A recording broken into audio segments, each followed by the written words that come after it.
C. Joseph Vijay எனும் நான்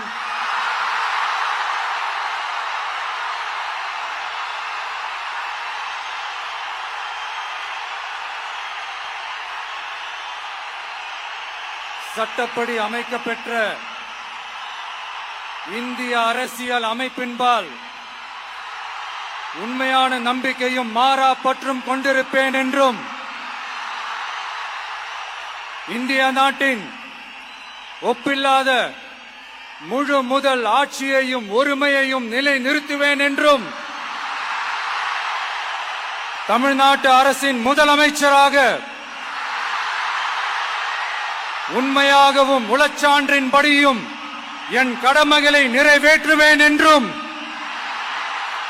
அரசியல் அமைப்பிற்கும் சட்டத்திற்கும் இணங்க அச்சமும் ஒருதலை சார்பும் இன்றி விருப்பு வெறுப்பை விலக்கி பலதரப்பட்ட மக்கள் அனைவருக்கும் நேர்மையானதை செய்வேன் என்றும் ஆண்டவன் மீது ஆணையிட்டு உறுதிமொழிகிறேன்.